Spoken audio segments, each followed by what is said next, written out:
Hello and welcome to the Ending Body Burnout Show. We are your hosts, Chris and Philly, co-founders of a multi-award-winning functional medicine practice, serving busy people with energy, mood, and gut issues. While busyness, addictive doing, people-pleasing, and perfectionism might be the norm, it's not normal, and it's a major contributor to health issues. Our goal with this show is to give you a holistic root cause approach to healing your body so that you don't have to continue doctor or diet hopping or popping a gazillion supplements hoping something might stick. So get ready to heal your body, get your spark back, deeply connect with yourself, and step into the life of your dreams. Let's dive in.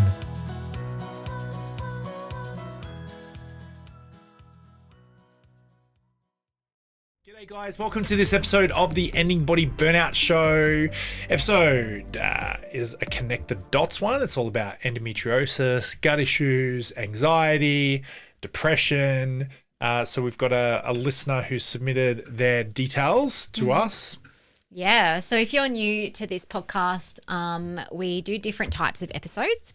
And today is a connect the dots. So essentially we've had a listener send in her case through a podcast form, and Chris and I put our detective hats on to connect the dots around her health symptoms, what might be happening at a body systems level, and what might be happening at a deeper metaphysical root cause level. So we're very grateful for Alicia for being brave enough to send her case in today, and we're really excited to dig into it.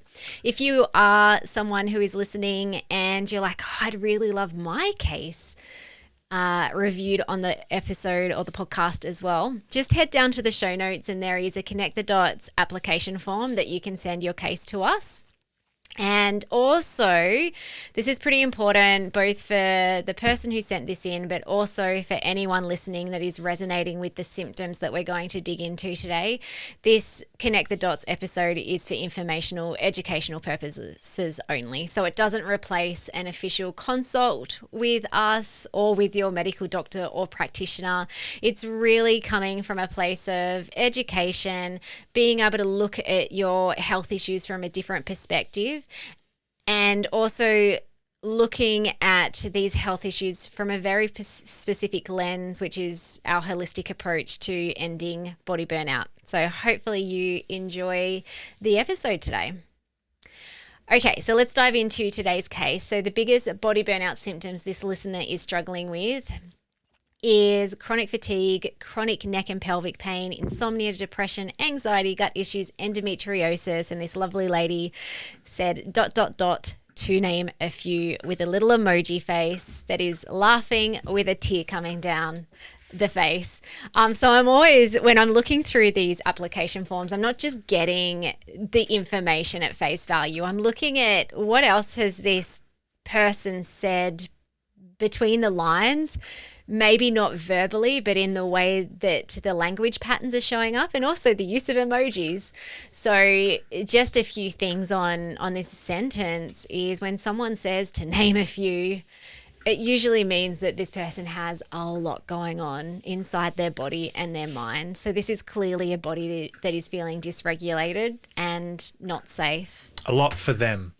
You know, so some other people might not be experiencing or not being a certain way or being the way Alicia is when experiencing the same or similar sort of stuff. Yeah. So she's overwhelmed. Yeah. Also, when people use the emoji, and again, like I haven't sat down and had a consult with this woman who is sent in the listener case, and neither is Chris. So we're just speculating. If things don't resonate, that's totally okay.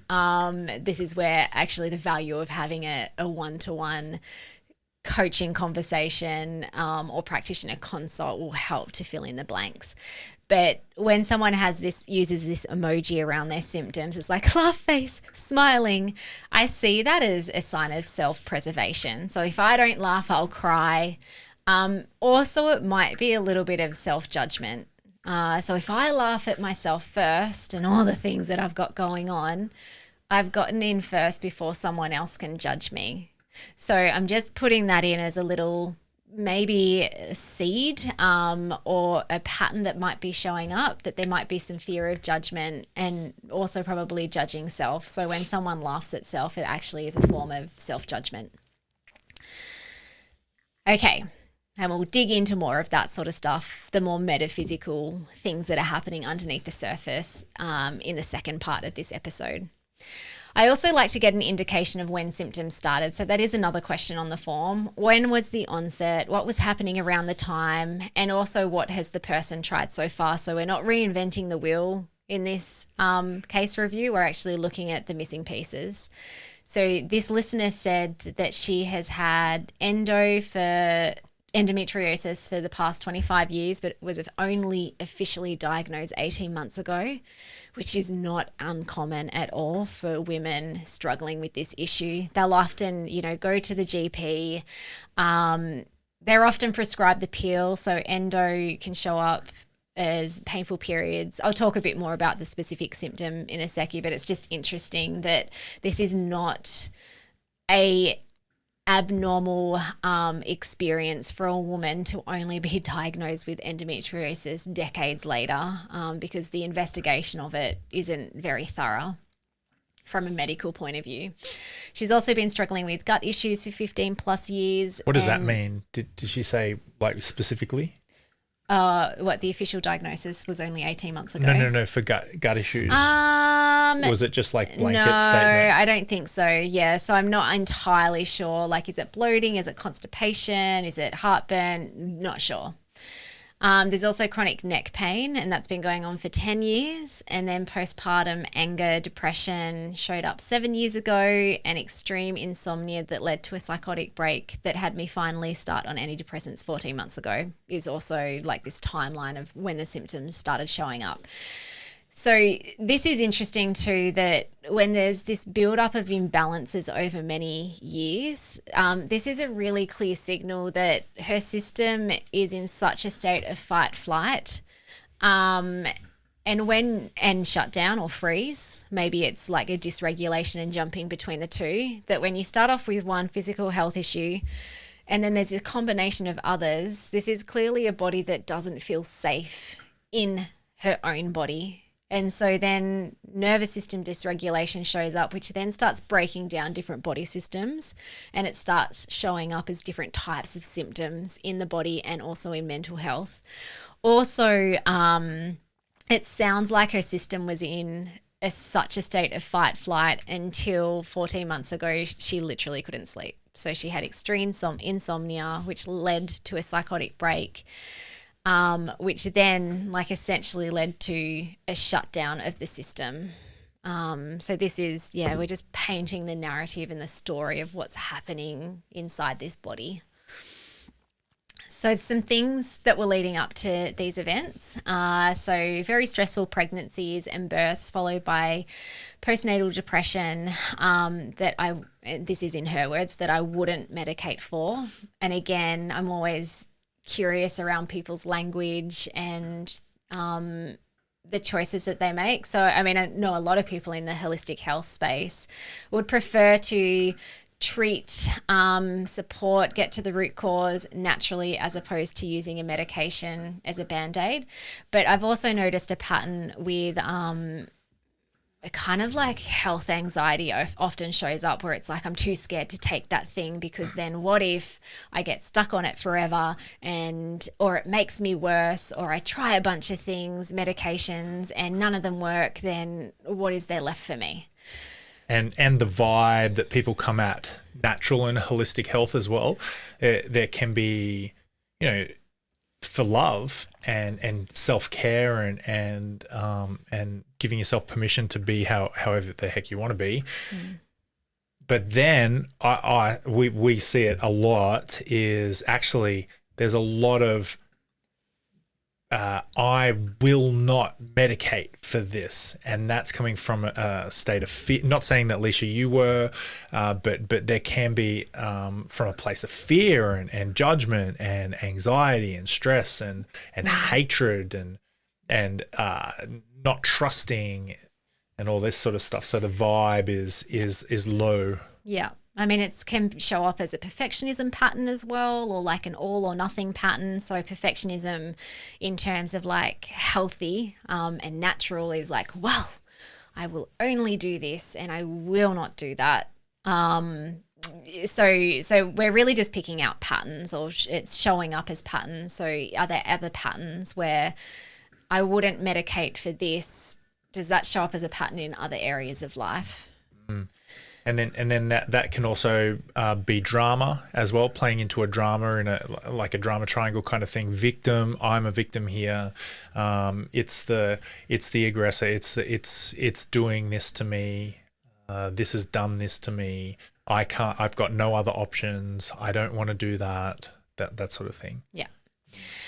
And we say all of this with compassion and love. Like, it's all normal. These are just patterns that are showing up that has a lot of data and wisdom in them. And so we're just bringing them to the surface, not to say like, oh, well, you should have medicated yourself if you had postnatal depression.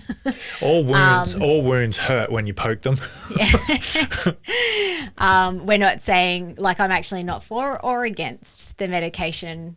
It's very individual for the person. It's more just like, what are the patterns that are underneath the decision making, or the fixating or holding on to something in an all or nothing way. Okay, so also after the birth of her second child, she had, this is pretty intense. So had a baby, second baby, then she had an appendix removed, then she got COVID, then she got a fungal ear infection that landed her in emergency and related to the insomnia. This then amplified endometriosis pain when she stopped breastfeeding, that led to a laparoscopic surgery. So that's a lot of stuff to happen in a short space of time. I mean, I don't know the timeline, but it sounds like the way it's listed, it all happened like almost like as a cascade effect. So birth in and of itself, even if you have a lovely, wonderful birth, it's still stressful to the system. Like, you are birthing out a human being from your body. There's a lot of stuff that's happening. But then in a surgery or a couple of surgeries, a couple of pretty nasty infections, it's no wonder that things really blew up around this time with insomnia and the breakdown, the mental health breakdown. She's also mentioned that general motherhood is contributing to the onset of the symptoms. She did try to attempt homeschool for a year but wasn't managing well. Also, she has a husband struggling with late adult onset type, I think 1 or 2 diabetes. So there's other health issues going on, and there's no family support. So it sounds like there is a lot of life stresses. There's also some pretty nasty acute infections and surgeries that are toppling on top of each other. And yeah, if I had this woman one-on-one for a Connect the Dots, I'd really want to dig into earlier history too, like even right back to when the endometriosis issues started. And I assume that was before kids.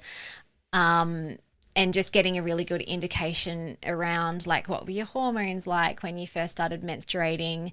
What was teen life like? And also going even further into childhood. So our clients, this is actually, it's not just clinical experience, but there's also a lot of studies that show that endometriosis has a strong link with high stress states as well as trauma.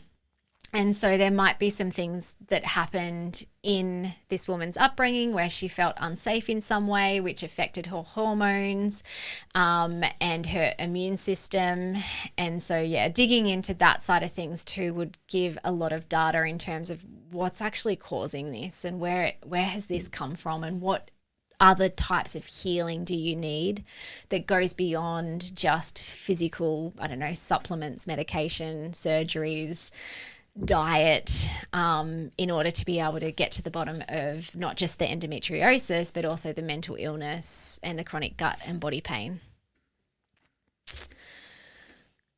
Okay, and then in terms of treatment, so this lady said that she has tried many diets and supplements for gut issues with no real difference. Again, there's not any specificities in terms of what she tried, so that's what I would want to dig into.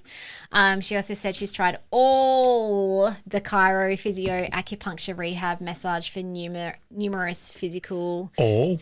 Yeah. Oh. Did she wrote it like that as well? I'm reading her words. So again, this is like All.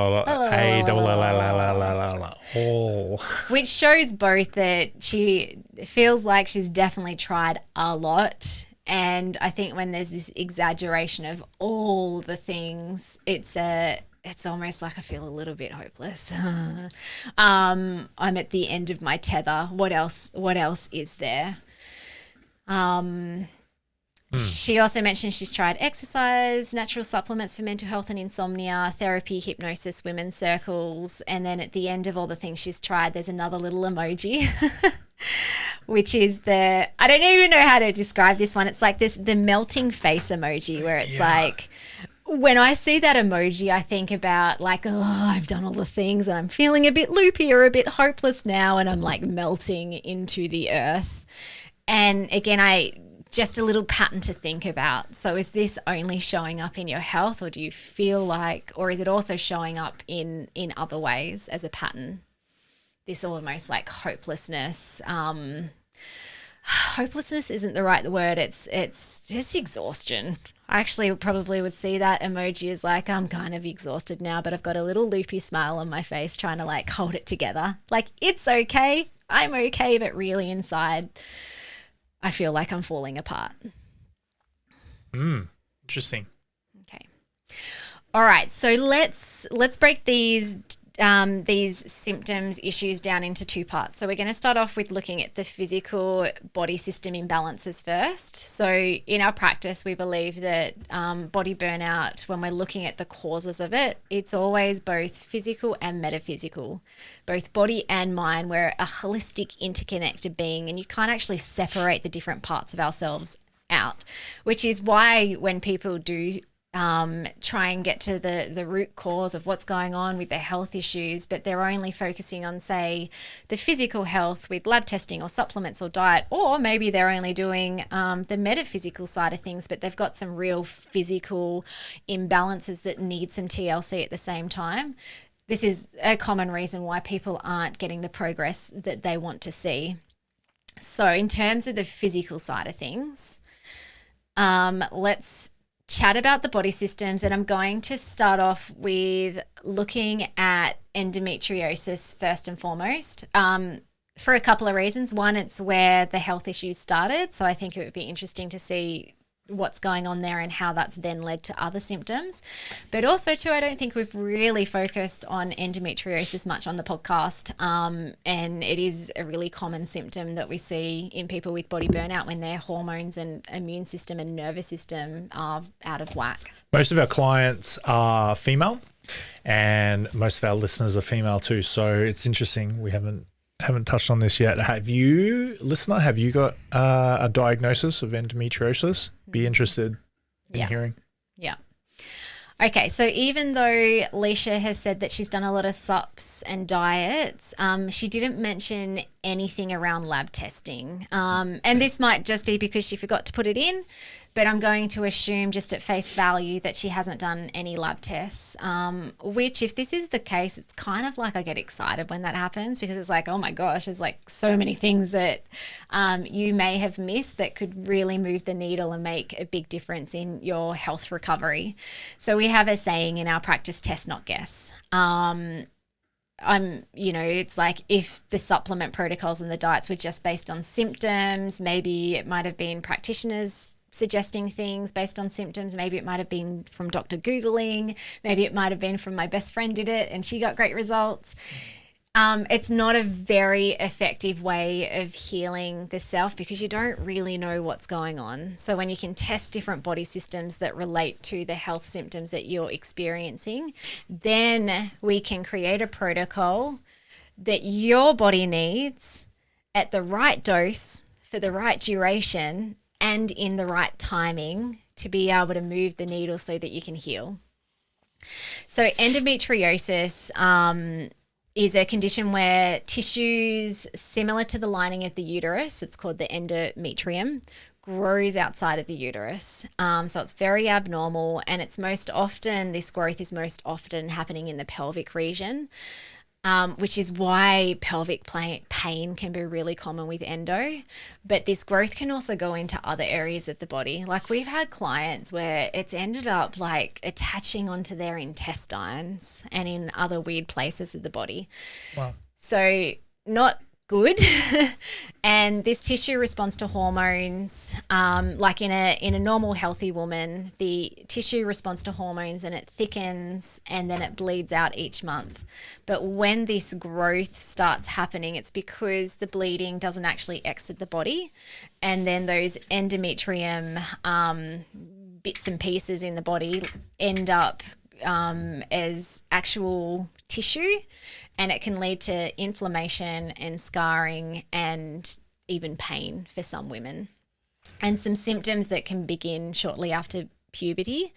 The symptoms of endometriosis can begin shortly after puberty and can last until menopause. This is a common case. Alicia said she feels like she's had it for 25 plus years because she probably ticks all the symptom boxes but wasn't diagnosed until 18 months ago. Wow. So it can be an issue that continues until you stop bleeding. And it's also something that can be rebalanced, healed, recorrected. So estrogen is a female hormone, and it promotes inflammation and immune dysregulation if you're producing too much of it, and it can contribute to symptoms, which is why it affects women during these reproductive years when estrogen levels are quite robust. And many women with endometriosis experience cyclical symptoms with debilitating pain during the menstrual cycle. So some of these symptoms can show up as period pain, really heavy clotty periods, pelvic pain, infertility. There can also be a lot of systemic issues as well. So there can be gut issues, there can be back pain and other pain in the body, headaches, bladder problems. So it can cause a lot of symptoms.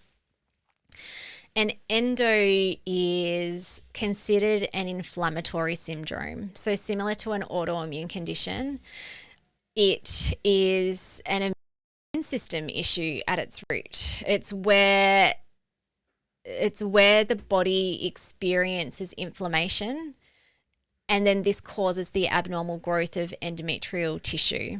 So inflammation, when I hear the word inflammation, I always think about stress and danger.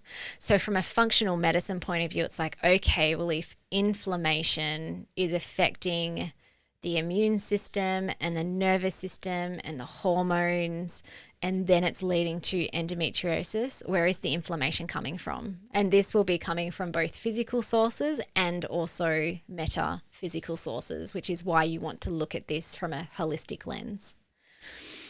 So some things that I would be thinking about testing would be the female hormones. So estrogen promotes endometrial growth, while progesterone opposes estrogen and helps to maintain the uterine lining for pregnancy. High estrogen doesn't necessarily cause endometriosis, but it can exacerbate the condition. So testing the female hormones, looking at your estrogen, progesterone levels, as well as testosterone for any imbalances, can be really supportive when healing from endometriosis. And if any of these hormones are out of whack, then we would want to rebalance them as needed. And you can do this naturally. I'd also be thinking about doing some lab tests on the adrenals and also the brain.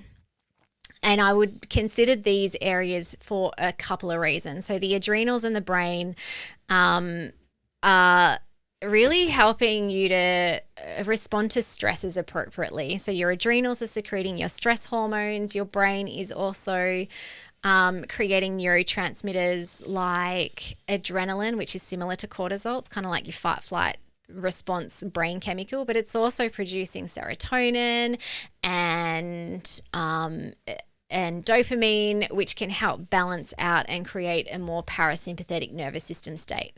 So knowing that there is, through research, a link with stress and endometriosis, we'd want to look at what's happening at a physical level that's causing, that could be contributing to dysregulation. Also, your adrenals, so cortisol and DHEA, which is the stress hormones that we can test for, they flow into hormone production. DHEA converts into testosterone and estrogen, and cortisol can actually suppress the production of progesterone. So looking, if the hormones, the sex hormones, for example, are out of balance, I would always look upstream at what's happening with the adrenals. Is that impacting the production of your sex hormones? Looking at the neurotransmitters as well can tell us at a physical level if there's fight, flight, freeze happening, and then helping to support these areas of the body so that you can start responding to stresses in a more healthy, functional way can definitely help with getting out of dysregulation, which will also help with reducing inflammation from a fight, flight, freeze perspective. Also, I'd be thinking about detox liver. There's a lot of research that shows that toxins and chemicals that are often found in plastics and personal care products and clothing and all sorts of things mimic estrogen. So they're called endocrine disrupting chemicals.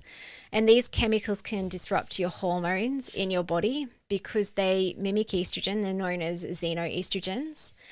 And they can then cause your ability to produce your hormones in a functional, optimal way to go haywire. And this is often where women can actually start producing too much estrogen because these xenoestrogens are mimicking estrogen. So your body feels like there is a lot of estrogen stuck in the body and you're not clearing it out effectively, especially if your detox pathways and your liver aren't working very well. There was actually a study that looked at chemical exposure and it was linked to the development of endometriosis, and these chemicals specifically showed up as pesticides, chlorinated chemicals. So that's kind of like, like our water. If you don't filter the water out, there's chlorine in that. There's pool chlorine. Brominated chemicals, fluorinated chemicals, which again is found in so many of our water supplies and different foods.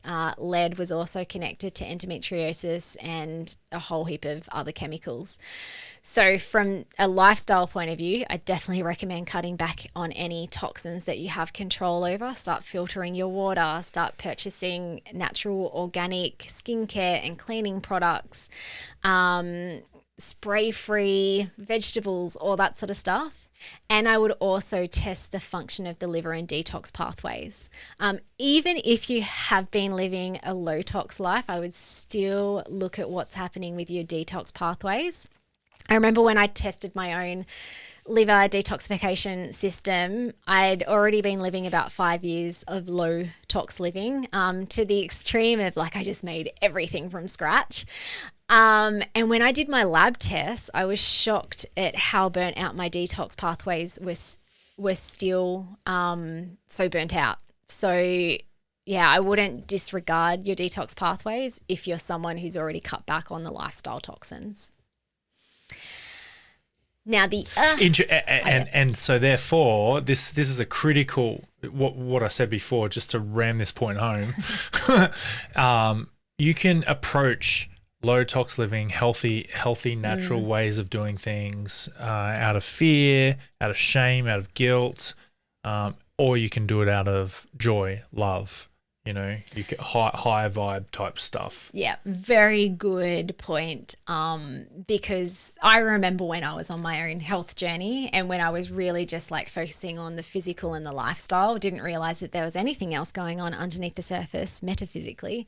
But my approach to low tox living was very fear based, to the point that,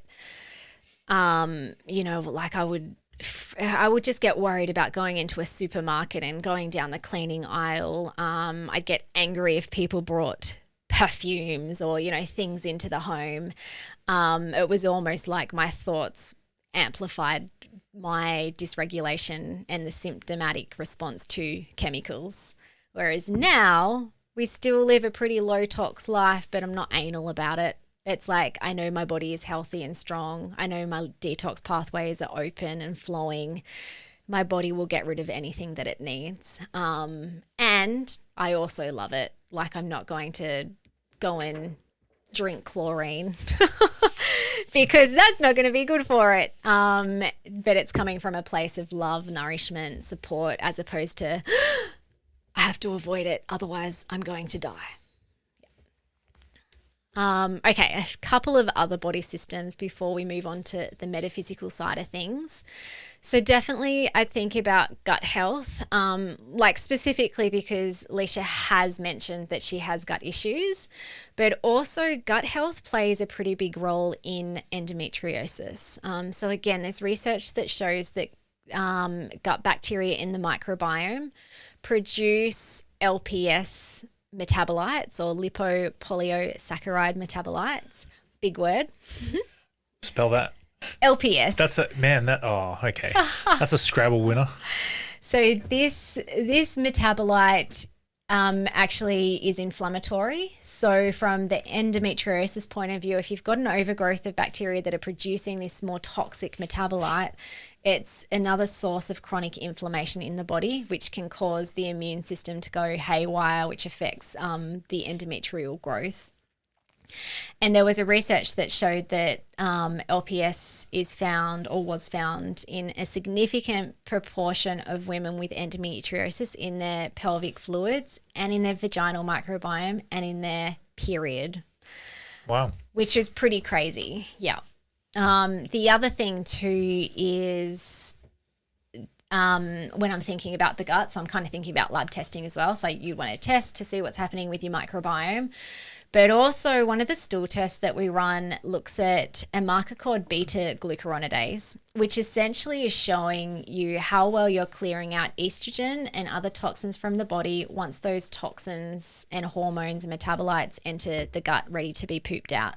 So if that marker is really high, which it commonly is actually with women with endometriosis or high estrogen type manifestation, then your body's not able to naturally clear it out, which means that your stores or the hormones circulate much higher in your system than someone who is clearing it out effectively through their gut. And that's going to cause more inflammation, more toxicity, more imbalances. And whatever's going on with the gut issues, I mean, I won't talk too much into that because I don't know the specific symptoms, but they're highly likely linked to the endometriosis anyway. I'd also think about the vaginal ecosystem. Now, again, I'm talking about a lot of different body systems. If this was a client with me, it's kind of like, these are all the things that could be happening, but this would be biggest priority with starting in terms of lab testing. I'm just kind of taking a bird's eye view over the main body systems that we look at.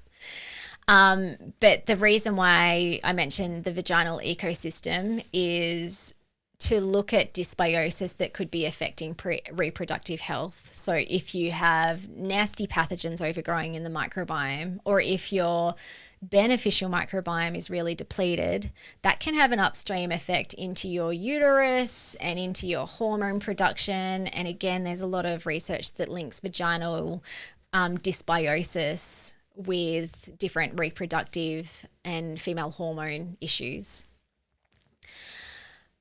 Okay, I think that that's good. Just touching on the mental health and the body pain. So I'm kind of going through, as I went through those symptoms, it was sort of as they were presenting over time. And then eventually there's the body pain and the mental health issues, which doesn't surprise me. So if there's a lot of inflammation happening in the reproductive area and in the gut, it's at some point going to start impacting the physical body in terms of it, like the inflammation can show up physically as pain in the body. And it's also going to start affecting mental health for a lot of women too. So there's the gut-brain connection via the vagus nerve, which can literally start inflaming the brain. And so that's where a lot of people can start developing anxiety, or like clinical anxiety, depression, psychotic episodes. It's not all just in the head. There can be some real physical things that are contributing to the amplification of how you're feeling mentally and emotionally. Okay, let's move on to the metaphysical. Can you say literally, just real quick before we get into metaphysical? Literally. No. Oh. Can you say? I'm like, did I say it wrong? Literally. There's a comma in that sentence. Can you say literally? What is endometriosis? Is that scarring, or is it cysts, or is it growth? Like it's endometrial growth. So I mentioned it earlier. So what should happen? What do you mean by that? So what should happen is you've got your uterus, and when a woman's cycling, the lining of the uterus grows. The reason for that is because it's like if we get pregnant, then we want to hold a baby. And if a woman doesn't fall pregnant, then the lining then turns into period. You've seen that with me and my daughter. I was going to say, I'm like, you've watched that happen. You've experienced voyeur. You've experienced the females in your world having a period. Yeah. Okay, so then keep going. So that's the normal thing that should happen. Endometriosis is when the bleeding doesn't actually exit the body. So this thickening of the endometrium lining actually, like, it still sheds off, but it starts like it remains in the body. So it ends up being actual tissue growth. And the nasty thing about it is that it can start growing into organs. I forgot to mention with the gut, like, it's really common for women with endometriosis to also have SIBO, small intestinal bacterial overgrowth, because what can happen is the growth starts growing into the intestines, which means the intestines get very narrow and you can't pass food and bacteria from one end to the other effectively. So things get stuck up in the small intestines. Yeah, right. Okay. So now the reason I asked is that we're about to talk about metaphysical, and there's going to be a metaphorical, you know, like we're talking about a wounding of something feminine, and a growing inside of you, swelling within, inability to let go and release, feel the flow. Let flow happen, release, give yourself permission. Do you want to talk into that? Your thoughts around what might be going on? Like, if you think about when I was reading out, well, what led to these symptoms, what was happening in your life, there was a lot of life stresses. So there was the stress of motherhood. She even tried to homeschool for a year, but felt like she wasn't managing. She's got a husband who's sick as well. So just stressful pregnancies. Bomb dive into that one. So now I don't know, Leisha, what's so hard about that for you. If I was in your shoes, I'd probably find that really challenging and hard too. So what I'm about to say isn't, I can't believe you feel some kind of way about that, you know, but what's the answer to this question? Why is that a problem for you? And for anybody who's listening, if you're experiencing any sort of symptoms similar to Leisha, and you've had problems similar to Leisha, you know, with the what you just said there, Phil. Well, how is that a problem? Like, what's the let me try and say it pokey. What's the big deal? Why is this an issue for you? You know, so don't get angry that I asked you that question, but just introspectively wonder. Or if you do, it's just like, that's cool, interesting. Just let it happen. Yeah, Starter, it's wisdom. What's the problem with that? How does that affect you? Keep asking yourself that question. And now it's a problem. You're showing that it's a problem because you're not allowing these things to just flow in and out of your life like a wave, like blood. You know, seasonally, you're holding into cyclically, going with the flow, the rhythm. You're holding on to these things that normally flow and that can flow, but you're blocking it up. You're preventing it, and you're allowing this to swell and grow and fester inside of you, scar you up from inside, allowing your femininity to be attacked and insulted. You know, so how is this a problem for you? What do you make it mean about you? They're really powerful and profound, simple questions, but I bet you could write a journal page or two on the answers. This what you were saying about flow too. It's like, well, why is this a problem? Why can't you just flow through it? On the podcast application form, there's a bunch of patterns that we get the listener who's sending their case through to tick, and there are quite a lot of masculine dominant type patterns, unresourceful masculine, so overdoing, addictive doing, workaholic, constantly feeling anxious, worried. That might be more unresourceful feminine. Overwhelmed, stressed out, easily offended, defensive, taking things personally, often playing the comparison game, feeling frustrated with self, shame, guilt, apathy. So it definitely does sound like there's more of this unresourceful masculine pattern occurring. And how long has that been happening? Like, has it even been happening right from a teenager or maybe even a child? I'm going to stop. This is what this, metaphysically speaking, I'm going to stop the natural flow of my life and prevent my femininity from flowing literally and metaphorically. I'm going to tap into masculine ways of being and doing in an unresourceful way so that I can fight against life and all its batterings against me because this is happening to me. That's what we meant before around victim mentality and drama. Yeah. And then underneath that, there's going to be some deep unconscious core beliefs. So again, when we're talking about the patterns and the drama, and we use words like victim, that might sound offensive, but it's purely just data. It's just like, these are just the patterns, and with every pattern there'll be a deep belief underneath. And when we can get to that, then some really deep and beautiful healing can happen, which will start unraveling the patterns, which will allow a woman, if you're a listener, identifying with these more like go, do, offensive, defensive, overwhelm patterns, when you can start addressing the deeper root as to why you're running the patterns in the first place, then the patterns will actually start unraveling themselves. It actually feels like magic when it happens, because it's like I didn't even have to strategize my way and make myself change that pattern. I'm just noticing that things are shifting inside of me and through me, and it's showing up physically in how I'm behaving. And when you can do this, this is also going to have a beautiful follow-on effect to your physical body. So now the body can actually start surrendering and relax and calm down, and you can drop more into the parasympathetic nervous system state, which is rest and digest and calm and safety. You can start producing serotonin, which is the safety neurotransmitter. It's peace, it's calm, it's stillness, it's great sleep at night. And so when you have this happening in your system, then your body systems are just naturally going to be able to heal, because inflammation is starting to dwindle off.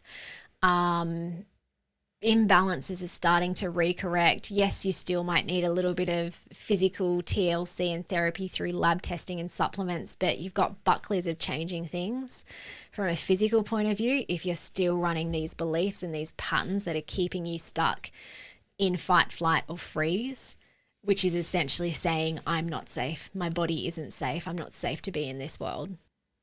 Anything else to add? This is in general, and I'm not saying, well, I don't know how, Alicia, you feel about us noticing these things. Sometimes these things can feel a bit pokey when they get pointed out or noticed. But we're not saying anything that you haven't unconsciously said to yourself or about yourself in the past. Having deep and important conversations like this with yourself, about yourself, are so important. You won't be able to grow, to rise up, to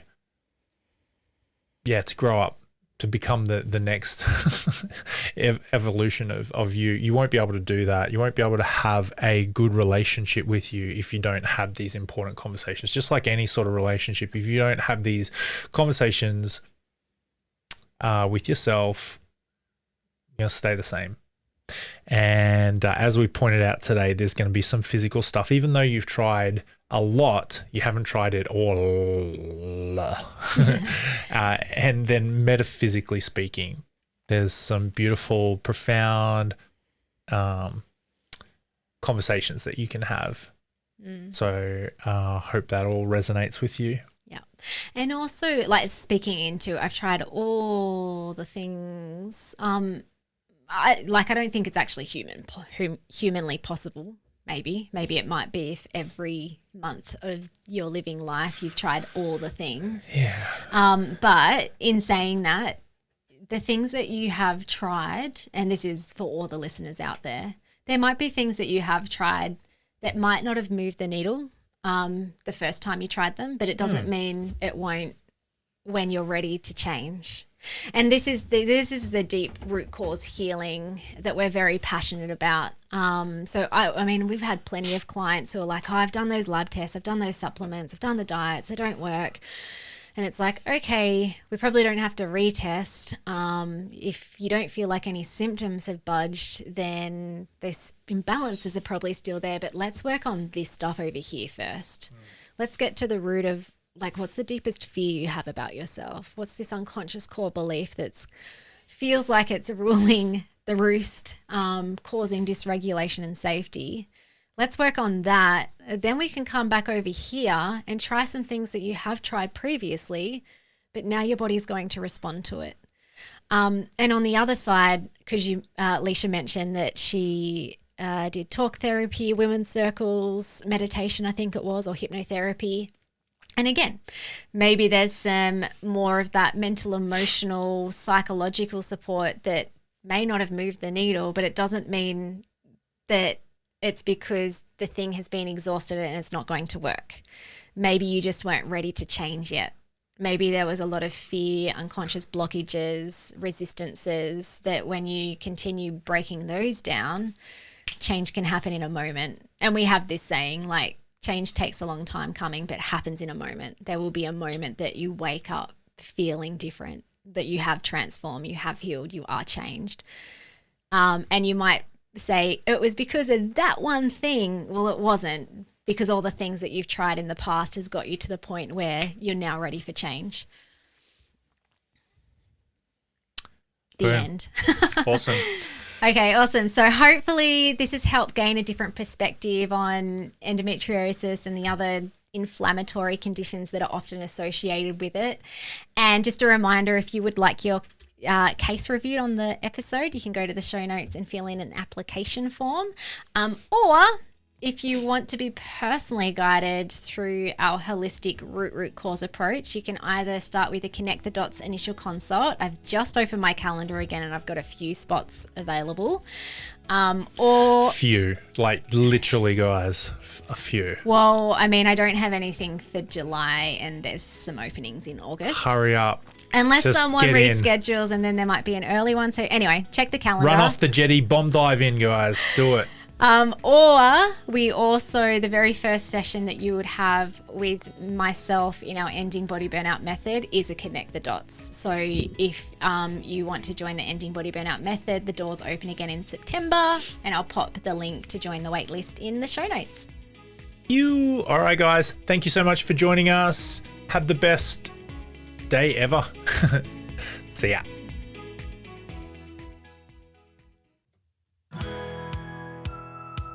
Thank you so much for listening. We so appreciate you. If you'd like to give us extra smiles, drop us a review and spread the love by sharing this episode. You can also rate your own state of burnout and the root cause contributors by taking our Ending Body Burnout assessment on our website. And if you're interested in learning about our group or one-on-one Ending Body Burnout programs, shoot us a DM via Instagram or Facebook. Have the best day ever.